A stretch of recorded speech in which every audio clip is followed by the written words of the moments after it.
Thank you very much, Claire. So my name is Megan Morris-Carter, and I'm the director of the Entrepreneurship Centre, which is the centre which runs this lecture series. I'm actually a member of a founding team of a medical startup called Smart Care Analytics, but I'm really here as the director of the centre, so I'll tell you a little bit about that, really. We provide skills and support for entrepreneurs across the University of Oxford and to some external parties as well. And we're aiming to give our students an entrepreneurial mindset, to give you the skills that you might need to become an entrepreneur or to work entrepreneurially in larger organisations, because I think it's not just about setting up businesses. We offer a pathway for students which starts really with this lecture series which you're all here for today, and moves on to a number of other levels of courses and support which you can get in order to start up a business. And so I'm pleased that we've got quite a range of panelists here today who have actually gone through a number of different parts of the programme. So I'll ask them each to introduce themselves, but I'll just say that Fujiya has actually been on the Building a Business course in 2012, so she's an alumnus of this course, and also something called the SIP course, which is now called I2I, which is a follow-on from the Building a Business. That Lauren attended our LLP, Lean Launchpad, which has become the VIEW programme. In fact, I think he attended it twice. He was so keen on it. And that Joita, in fact, was an MBA last year at the school and is currently working with us part-time while setting up her business, helping with the VIEW programme as one of the mentors and the organiser of the programme. So they've all had quite a lot of experience of the centre as well as of their entrepreneurial businesses. So without further ado, I'll pass over to them. And so I'm going to get each of them to give a brief introduction to their business and to sort of what they're doing, and perhaps a little bit about what stage they're at and how they ended up starting that business. So perhaps we can start with Fujiya Chen, if that's all right. Right, so my name's Fujiya. I did my PhD in Oxford. I finished in 2012. I also did this course, Building a Business, and also other business course inside in 2012 as well. And afterwards, I went on to build SpaceCot. So SpaceCot is using space technology from European Space Agency to develop baby travel cot. And we won Tata Idol, which is one of the competition organized in 2013. Afterwards, we went on to join the European Space Agency incubator, and then we joined the Google campus in Oxygen Accelerator. Early this year, we finished our first round funding, which is £200,000. We're also being awarded about another £2 million from all sorts of government organizations. And we are going to launch our product literally next month. And we already have sales, and we have some pre-orders, and we already started international expansion. So yeah, really like to share my experience with all of you guys. Thank you, Fujiya.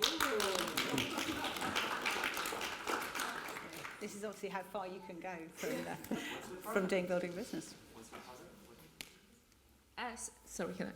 Of course, yeah, go. Yeah, okay. So it's a baby travel cot, which is very lightweight, easily deployable, and very safe. So it uses satellite technology from European Space Agency. You know, satellite technology usually is very packed when it's at the ground, and when you go up, you can open it very easily, and it's very lightweight and safe. And this exact technology we have transferred to make our baby product. A baby cot, a baby travel cot? Yep. You can Google space cot if you want. I don't have my product demo here, but... So obviously this area is very strong in space technologies and satellite technologies, and one of the things that Oxfordshire is trying to do is to take those technologies, and the European Space Agency in particular, which is based down at Harwell, is trying to take those technologies and apply them to other areas of life, because obviously you get some very high-tech materials and some very high-tech technology in space, which can then be used, applied to, for example, a baby travel system or a baby travel cot. As Fujiya has done. Thank you very much. Lauren, would you like to go next? Yeah. So my company is called Biocarbon Engineering, and we are going to plant 1 billion trees a year with drones just like that one right there. And so I actually also started, I think that I was in the same year with you at Building a Better Business, sitting out there. So I have a proud certificate of mine on the wall, I'm sure, someplace, yeah. And You know, the origin of the idea was, you know, I went to Copenhagen, the climate change conference, which of course is going on right now in Paris. In fact, I just got back from Paris this afternoon. And it occurred to me at that point in time, I was puzzled by how fast forests come down, but how slow it is to rebuild those. And then I started looking at different sorts of technologies. So I've got 2 decades with NASA developing as an engineer, so looking at high tech. I have a master's in environmental engineering, so taking a look at climate change and environments. And then I was with another organization called Singularity University, and so looking at sort of exponential technologies. And I started to think about how could you mash up emerging technologies to hit this really massive, big problem. Drones at the time, when I started thinking about this in 2009, were still sort of the garage hobby sort of thing, you know. Super nerds would be in their garage, you know, building those in their spare time.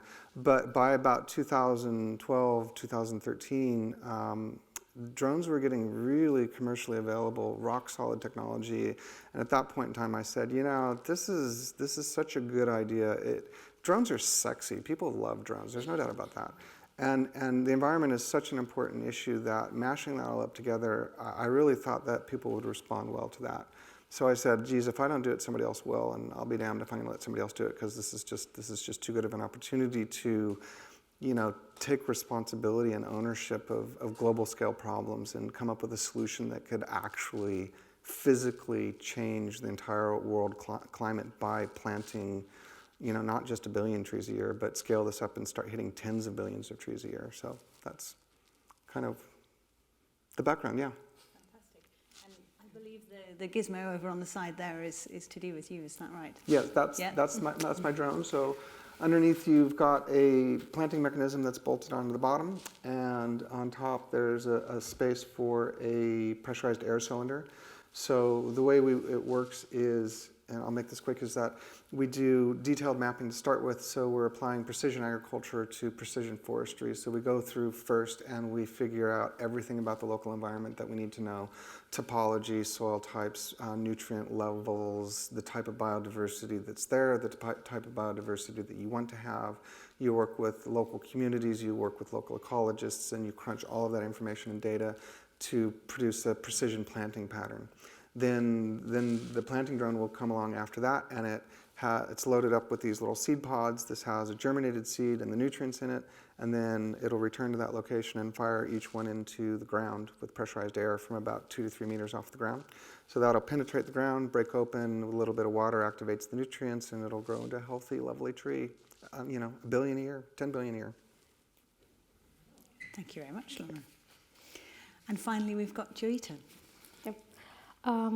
So I'm the CEO and founder of Gianna, which is a company that I registered last year in Oxford while I was doing my MBA here at this very school. And I think we have a record now. We're probably the only data science startup in Europe, or possibly the world, to close a 3 million funding round within 10 months of incorporation. We work with deep learning, artificial intelligence. We apply it to aerial imaging, so pictures from drones, videos from small satellites. So we work a lot with NASA, Ministry of Defense, European Space Agency. We combine deep learning, which is a technique in machine learning, artificial intelligence, that's literally like giving eyes to objects. So you see things like cat, dog, hat, kite, mat, people, things. And it literally learns over time. So it says, oh, I just saw one-off thing in Paris, what is it? And we like, oh, that's an Eiffel Tower, you won't see it again. And then sometimes when it sees repeated things, it's able to predict patterns that every time there's a collision like this, after 10 minutes, a street like that gets blocked. I don't know what this is, but this could happen again. So we get into that kind of an area. And we then overlay it with metadata from online things like social media. So we have partnerships with different social media that all of us use. And then we overlay those data to see how this object's changing in space with time, when you see from air, have a connection with other things happening in the world. So tropical disease control in Houston, ocean watercolor with NASA, a certain consulting company in UK wanting to know how it affects real estate prices and things like that. That's what we do. It's based out of Botley Road. Here, I'm happy to have you guys visit anytime if you want to talk about it and know more. I have a background in engineering, and I used to, how this idea came was, I was working in the Valley with a Fortune 5 tech MNC, which is quite a famous name, many of you will know. I don't want to give them free publicity, so I won't just name them right now. And we are competing with them. So. But I used to work for them. I had a business out of my undergrad that I already built and transitioned before I completed my engineering. So while I was working for them, the bug hit me back. Once an entrepreneur, you can never go back. So I was like, let's do this again. And that brought me to Oxford. I actually incubated my organization even before I started my MBA. But by the time I'd already started investing in my company, so the interesting thing is I had a scholarship for the MBA that helped me get through it. And now that's where we are. I also wear another hat. I also run the VIEW program that is what Megan spoke about, which is run out of the Launchpad, which is a program for entrepreneurs such as yourself who want to build businesses and would like some live mentorship. Thank you very much, Joita. I noticed that everyone on the panel sort of nodded when you said that once you've got the entrepreneurial bug, you can't really get rid of it. Can you say a bit about how you got that bug? What made you start a business? What made you decide to do that? I started my first sort of local home and lawn service when I was 8, so I'd say that I've had that bug too long. Yeah, I actually spent my first 3 years here avoiding starting a business.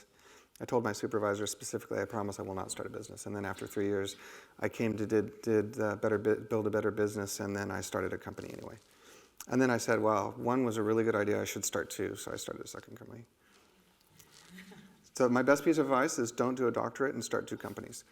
My second best piece of advice is do a doctorate and start 2 companies, because when good ideas come up, you just got to go for it. It's the way it is. Fujiya, what do you think? I'm actually in a quite opposite path. I was a student entrepreneur. I started the whole thing when I was literally starting here. The idea of Space Cup started from a competition, a business competition in Launchpad at the end of 2012. So it was on the evening. Launchpad organized a lot of students from Oxford and also some panels as well, just like people here. And then they present us a portfolio of patents from European Space Agency. So you can just form your teams and then you can pitch the idea, and by the end of the day, you pitch to a few panels. So it was there I met my co-founder, Julian. We looked through a few patents, and I found one particularly interesting. It was the satellite technology I mentioned before. And I was trained as an engineer, so I looked at it and immediately found it was a wonderful, interesting idea.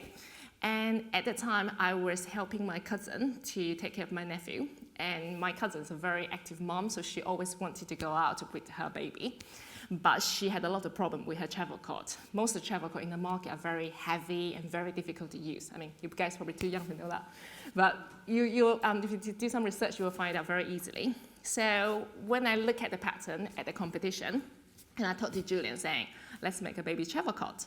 So we, during the weekend, we went to interview moms pushing pushchairs in the train station in Oxford. We also did our market research by visiting a few baby retailers in Oxford. By the end of the first day, I decided to build a prototype. So I went back home and took some Meccano and started to build my first ever prototype. And I also realized a problem at that evening that I didn't have enough Meccano. So on the second day, which is a Sunday, I went out for fundraising. So the first fundraising around the panels, basically also the experts and venture capitalists within the competition. One of the guys decided to offer me £20 to buy a new set of Meccano, but he wants 1% of the shares. And at that time, I literally have no idea, but one of the organizers of the competition told me that, Fujiya, if you can convince me to actually give you £20 rather than using that £20 to buy other drinks for other students, I'm going to give you that. So I pitched to her, I got the £20, I got the Meccano, and I built the prototype. And they won the competition. So it was literally there that we decided that it was a good idea and let's continue. And we won the Tata Idol afterwards in this particular room a few months later. And yeah, everything went on. And it just, and afterwards, we got a lot of support from people from the business school as well, and also connections from the business school. One of our first investor is the ex-CEO of Mothercare, who was a friend of my tutor in business school. And afterwards, he brought another guy who's got Tom Singh, who's the owner of New Looks. So he's also owns a lot of retailers in this country as well. They invest in the idea, and afterwards got reported by BBC and NHK, and they start to get too famous not to go forward. So this is where we are. I think it just goes to show actually that entrepreneurs come in many different flavors. You know, some people start with a need. They start with a cousin who has problems taking their baby out. You know, some people start with a technology that they are very passionate about. Some people just want to be entrepreneurs and have been doing entrepreneurial things since they were 8 years old. You know, it very much depends. And I think all of those routes are clearly very valid because all the people here have been very successful with their businesses.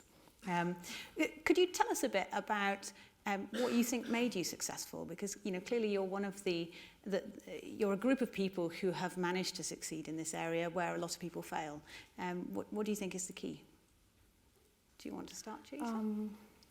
Well, I kind of believe two things that I kind of believed even for my first venture, which was completely different. I was building SAP inventory management on smartphones, and I was just, I think, 17 or 18. But it was a completely different business to what I'm doing now. But it was always the same as far as I'm concerned. It's absolutely number one, perseverance, like just not give up. It doesn't matter how many times it doesn't work, how many thousands of people are telling me that you don't know what you're doing, how many investors say they will not invest, how many friends, relatives, people sitting next to you on a bus say that this is ridiculous.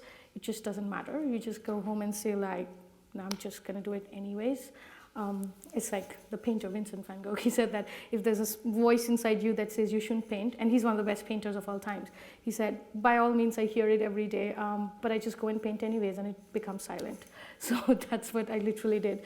I literally persevered endlessly. It didn't matter how many times and how many years it took. I would say, for me, that was number one, just not giving up. Yeah. That's very fair. How about you, Laura?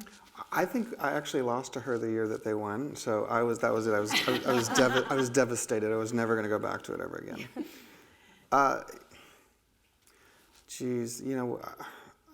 For me, I really like the big scale problems and trying to solve problems. So I'm always looking for, interesting things that are looking for a solution, and then trying to figure out how to come up with something to do that.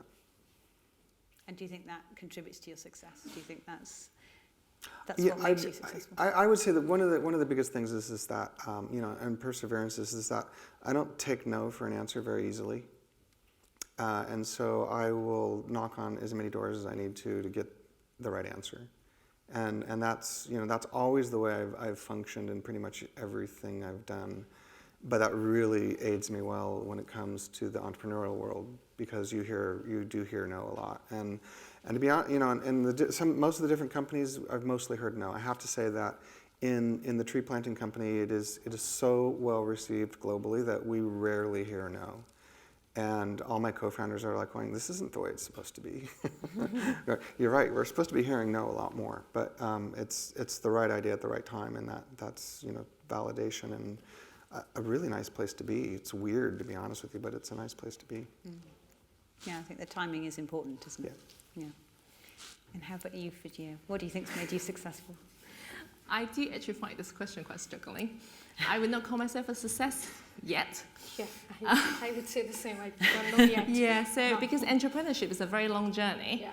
And you struggle with different problems in different phases. Yep. And it's quite different from when you were a student, that you just need to spend a few weeks working overnight, and then you're going to get a good exam result by the end of the week. Okay.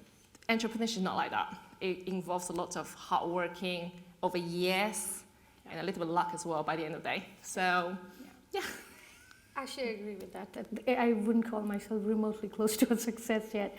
It's nowhere close. I think we have to go the whole way, and things go wrong almost every day. Every day you wake up to a new firefighting situation, and as you scale up and the burn rate goes higher and doubles up, it's people, it's things, it's processes, it's finance, it's tons of things. I know someone who actually had the whole thing falling apart a day before the IPO, like 6.5 years, a day before the IPO. Everything fell apart, and they haven't been able to fix it for 2 years now. So I don't know what's success until the transition day really happens. So, yeah.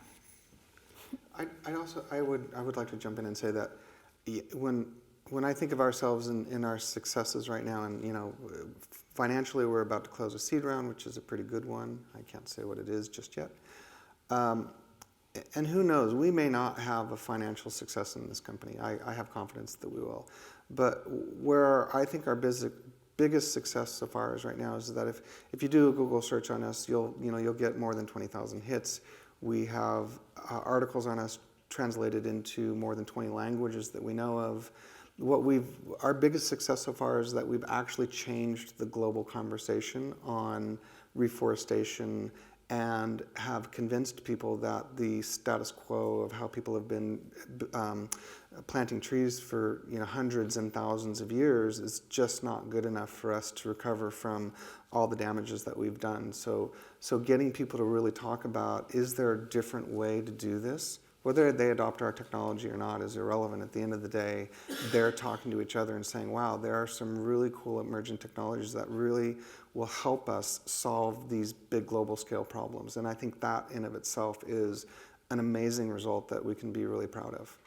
Now, I'd like to plant 1 billion trees, so if people want to chip in, I'd really appreciate that. So you mentioned that you lost to Fujiya a little while ago, and I'm interested in sort of, I'm sure you've all had sort of failures and challenges along your journey.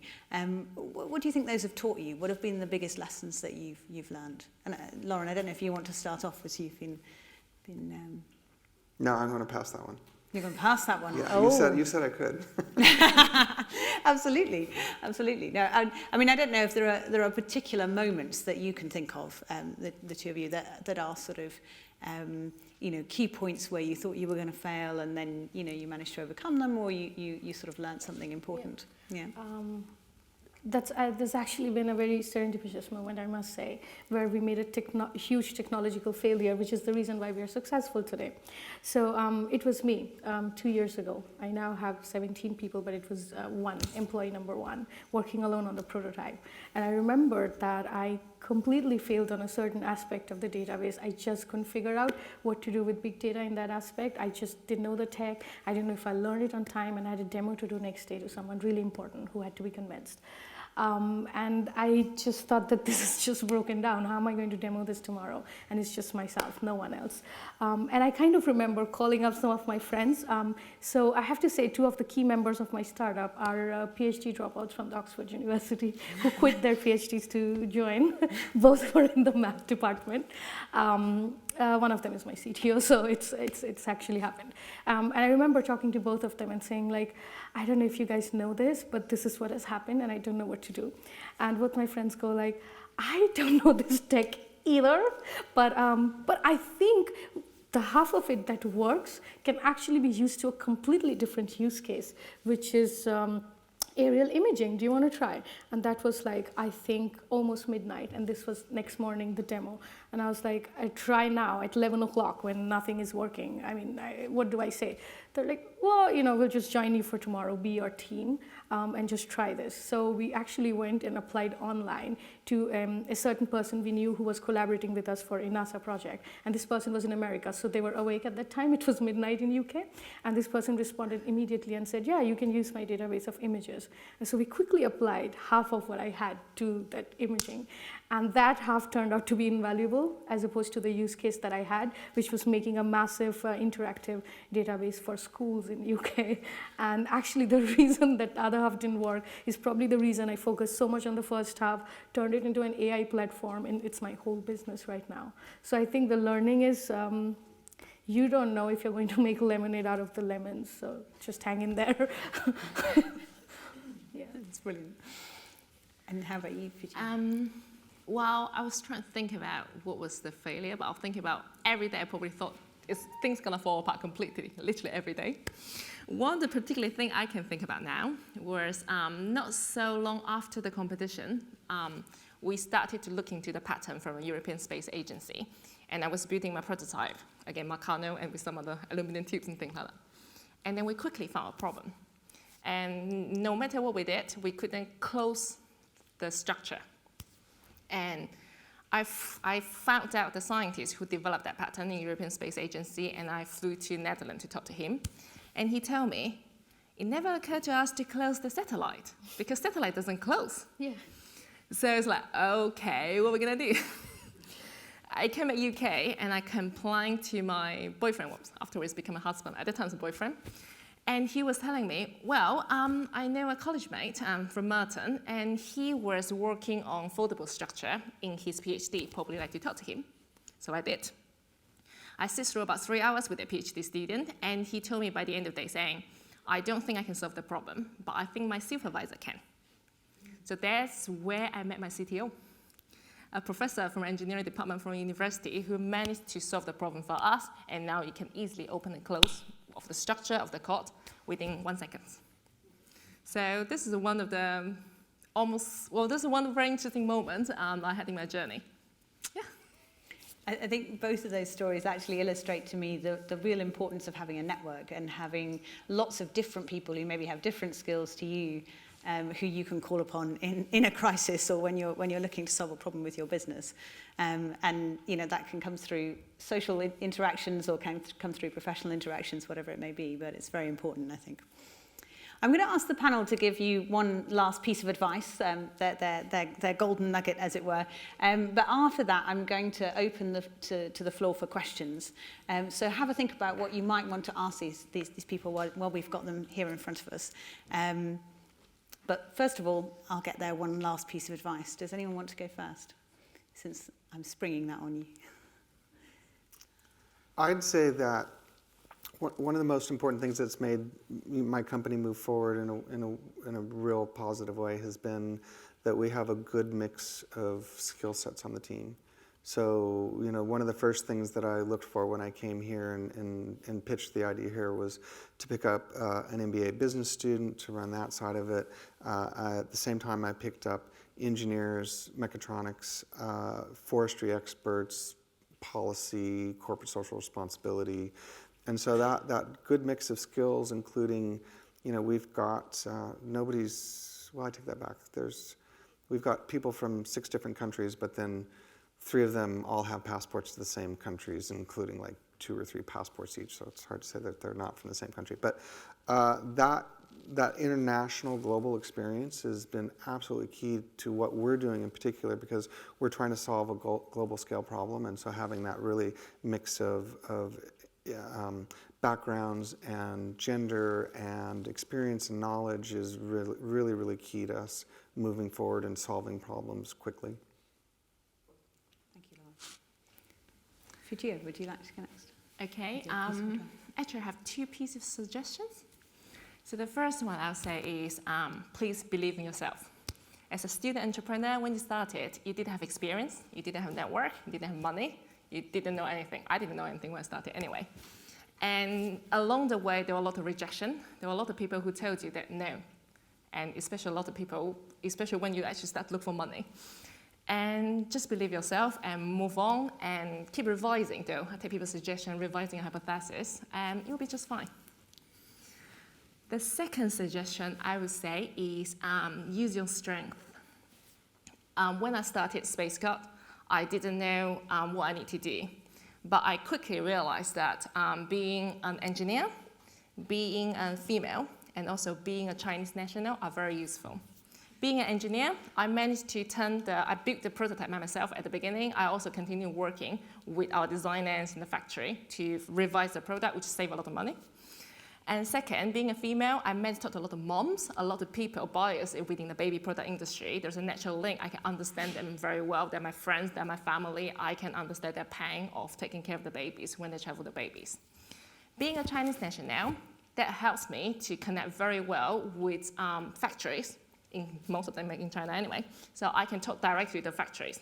Most of the UK hardware startup will need to use the agency in UK, which use agency in Taiwan, then use the agency in China, and then the factory. I cut all the link and I talk straight to the factory, which saves us a lot of cost. Also, after a while, I also realized China is the second biggest baby product market in the world. That really helps. It's like 10 times bigger than UK. So that really helps as well for us to go international expansion. So I don't know for all of you, each of you must have your own strength, so use it. it will really help. Thank you. Advice. I actually dislike giving advice or even taking unsolicited advice. So I don't know how to give advice, but I'll do the same thing. Suggestion maybe. I'll suggest this, that this came in handy to me, and this came in handy to a lot of entrepreneurs over the years that I've mentored after my first startup, that every time you come across problems, situations, or whatever, I'll explain what I mean, we kind of tend to take other people's knowledge on it as absolute and final. You assume that this person writing the blog knows the best. This guy in Microsoft I just spoke to knows the best way to troubleshoot, or this lawyer knows the absolute best, and oh, Google has a lot more money than us and they've already done it. So these are all assumptions. We kind of assume that there are a lot more smarter people out there, and they're way smarter than you because they've done that, or they have more money, or because they've written about it, or whatever.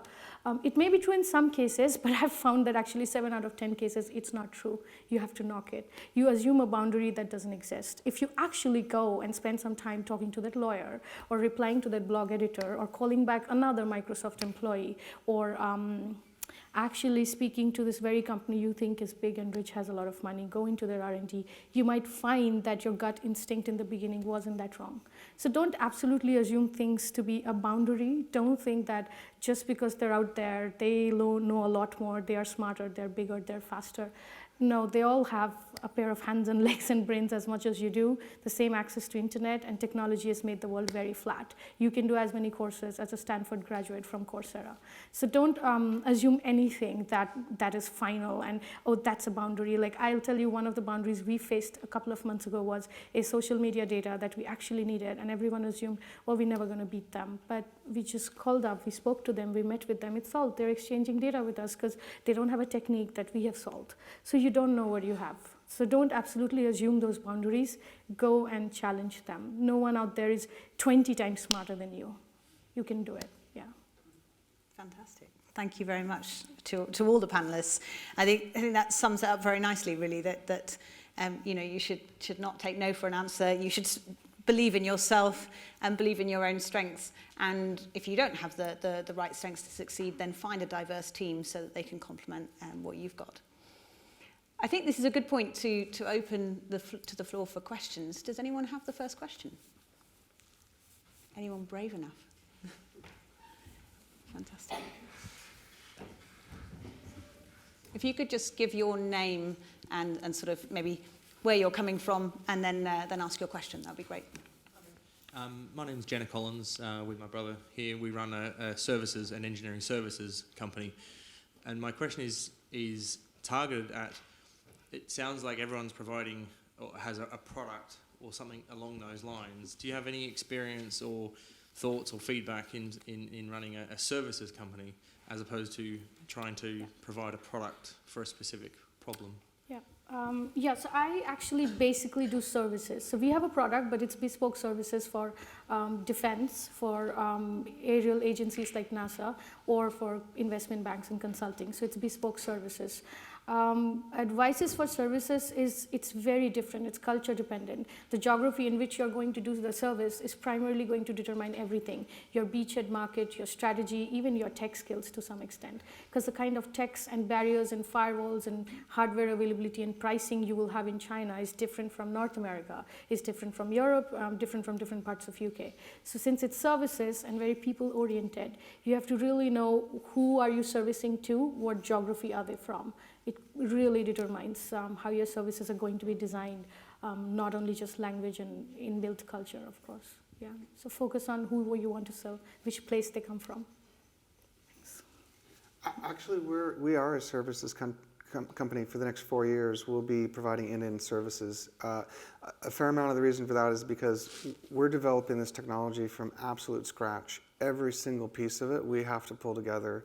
And any one of them is challenging enough. And so trying to understand the logistics of, you know, it sounds great to plant 1 billion trees a year, but where do you get 1 billion seeds? How do you prepare 1 billion seed pods? How do you get your teams out there? How, you know, so we have to work through all that before the technology is solid enough that we can actually start selling that technology to do the hard scaling phase, to really go from tens of millions of trees to 1 billion a year. And we do need to distribute this technology to the people who are actually planting, but we got to make sure that the technology works from end to end. And so in order for us to understand how it really works, we're going to have to just do end-to-end planting services for a number of years before it's really ready to turn over. And so it's a big challenge, yeah. Great. The risk, we could be an absolute nightmare failure, the biggest failure you ever heard of. But on the other hand, the reward for managing to hit this problem is absolutely world-changing. So that's, it scares the hell out of us, but it excites us as well. Does that answer your question? Does anyone else have a question for us?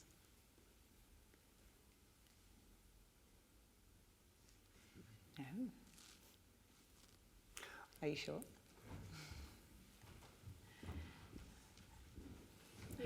Perhaps I'll ask one while they're thinking about it. I'm curious to know what your favourite bit about being an entrepreneur is, because obviously it's a lot of hard work and a lot of perseverance, and you need to work very hard at it. What's the best bit? I think I just said, I just said it. This big world scale problem that we actually have an opportunity to change and do something at just a huge scale. That's really exciting. And yeah, for me, that's a great place to be. I think my favorite part would be learning. You keep learning every day.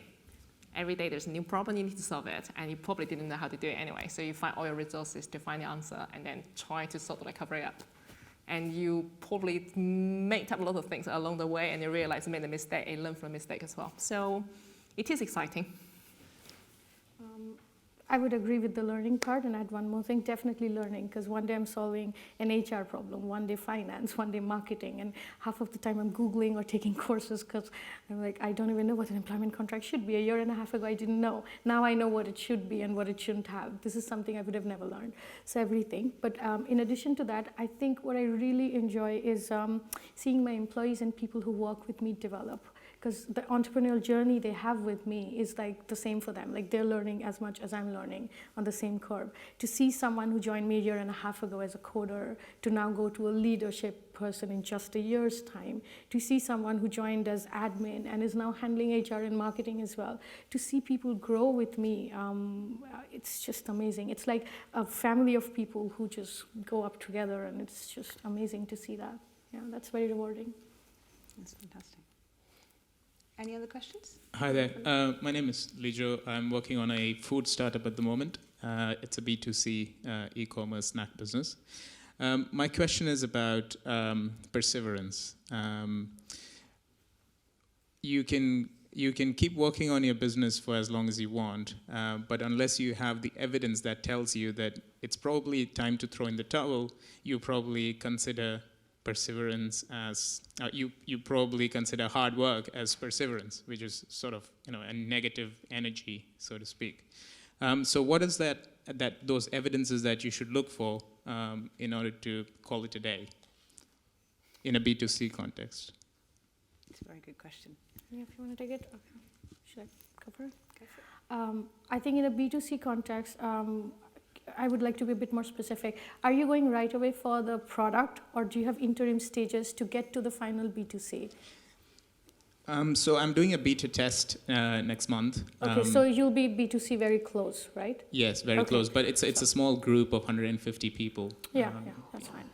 The first thing is the CEO of LinkedIn, he just published an article last month. He said that if you're not thoroughly embarrassed by the first version of what you made, you've released too late.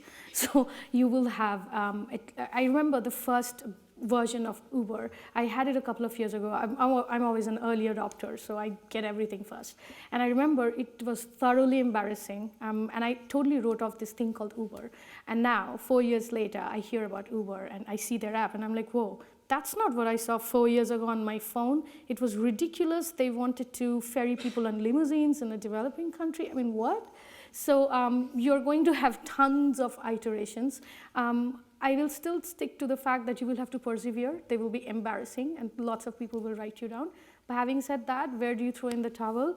I don't think there's an answer to that. I remember in this very stage, BizTone was here, the Twitter guy, a year ago for our MBA, and he said that for 10 years he was a failure. So it depends personally where you are in your life. Can you take 10 years of failure? Do you have commitments, things to take care of, and 2 years is enough? So it's a very personal thing. How far can you take it? What is your situation right now? But it would still be perseverance. I think that's actually very true. I know a lot of people who sort of effectively save up a runway. So quite often they might say, well, I've got 9 months or a year's worth of money to live on. If I haven't done it by then I'll give up. You know, and so quite often it can be a very personal thing about how much you can afford to lose or how much you can afford to invest. I think the point, though, about getting validation from customers is really, really important. So I mentioned Smart Care Analytics, the startup that I'm involved with. We're doing a detection for sleep apnea, which is a medical condition. We're intending to sell it into the medical service and potentially to consumers directly as well. But I think we probably would have given up quite some time ago had we not suddenly realised that actually academics are quite interested in our product for recording signals, which they then use in research. And actually, we've now made our first sales to academic groups for whom we've got a solution that's a lot cheaper and a lot more effective than what they've got already. And so just finding that one person who will actually give you some money for your product is hugely important. And if you can do that, then obviously it gives you the confidence to go forward. I don't know if anyone else has got anything else to add to that. You know, the old adage is fail fast. I think that you see just as many examples of people who have failed long and hard and eventually have pushed through that through perseverance and have managed to do really well. So I think it depends on what you really want to do with that product. And even if, you know, the first 10 trials are a complete failure, if you still really think that's the right product, you have to find the right user community. And if the first one's a failure, it's very likely that it could be that the product's not the right product, it could be that the market's not the right market, and you just have to figure out how to put those two things together. Absolutely. Yeah, I also say you need to examine your hypothesis very harsh. And I feel that I'm probably the most paramount person to my product because I criticize every single point. And there are hypotheses here that I think if I fix this point, it may all right, maybe okay, and I examine quickly with the market. I talk to customers, talk to the people, and find out whether something is correct, and then I fix it very quickly. So this is, again, it's quite similar as doing research, like doing when I was doing my PhD, actually. You have a hypothesis, and you quickly examine it with the market, and then you see whether you can correct it. And if you can, then, yeah, move on. And if you can't, and then you're trying to ask for help, trying to use the resources in your network, if at the end of the day you still can't, then yeah, probably it'll be the time that you say, okay, well then probably it's the time to give up. That's just my personal experience and my personal opinion. Yeah. And I think one of the ways you can prolong your situational time limit, like what is the situation you're in and how long can you persist before giving up, can kind of be a little personal as well. You can adjust many other things around it, like saving up, as Megan suggested, really helps. As lots of entrepreneurs, right, stepping down lifestyles and lots of things. You can do many, many things so that you can make it last longer, and hence you have a longer runway for your perseverance, basically. Absolutely. I think I would add just one more thing to that, which is that, you know, whatever failure that you come up with, you know, you're actually winning, because what you're doing is you're building your own personal knowledge and experience base, which means that if this one isn't a winner, what the hell, go on and do the next one. And so I'd have to say that, you know, I started with the Better Business course like you guys are. I did startup weekends in London and here, and I was focusing on the overall process of how do you go through and identify a good idea, how do you build a team, how do you start to identify markets, and that process was really key to where I'm at right now with this company. And you know, I went through, you know, LLP twice, not because I really wanted to go through it twice, or I was such a lousy student like in math where I had to repeat courses all the time. No, it was all about making sure I really understood that process and get that experience. Now, it's true, every company is going to be a different path forward, but the more experience that you have in the process, the better off you're going to be able to make that next one a success. And I think it's fair to say that as long as you're still learning something and you haven't yet made yourself bankrupt, then you're probably still fine to carry on. A lot of people carry on beyond that point, I think. Because the failure might be that specific business idea, it's not you. You can do something again. So you are not a failure. You're just doing another thing, transferring the knowledge. So as a total, you're not a failure. Just that idea is a failure. So what? Hello, my name is Yama. I have a business which calls as Oxus Technologies. So it's basically a development country, software development company, which I have started in 2014, which is going well. My question will be, because most of my business, what I do is international based, and whatever I build is for people in Afghanistan, because I'm from Afghanistan, and I just point out that there is a lot of technological barriers in Afghanistan. So what I do, I get different ideas from Europe and then build another platform, different type of platform, and give it to people in there and use it. What's you guys' suggestion for businesses which are operating not from the same place where the business is? I mean, from outside. Like for me, I have many problems because I'm here operating from here, and my business are all running. Like I have 3 businesses which are very successful at the moment, which has even won few awards, which are in Afghanistan. So what's your suggestion, like how I should look into that? Do you want to take it? Want to take it? Okay. Yeah. So sounds like you need more employees. Well, we had our company in China as well. We had some grants from China, and that's where we do our manufacturing in China, in sales in China as well. We had employees there, so I talk to them probably daily. That makes me get up very early in the morning to China, and I have the local knowledge. I mean, I believe you do as well, in fact, in your country. So, but then you have employee there to help you to operate things.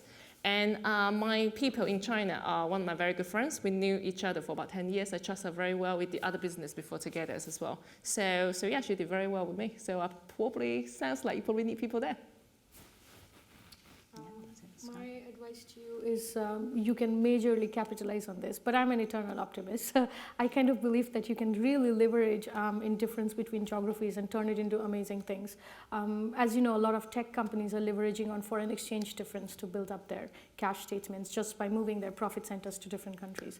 So I'm not saying you have to do that, but there are many ways you can leverage upon this. You can leverage upon, I don't know if there's a difference between clocks, so if you can use that to follow customers around the sun, you can use that to figure out your tax structure, you can do millions of things and turn that into a very advantageous thing, because I'm pretty sure there are things you can do just because you're also in Afghanistan and not just in UK, that just being in UK you cannot do. So if you write out that list, pick out the things you can do extra, and then turn that into something that will make profits for your business, which can be amazing.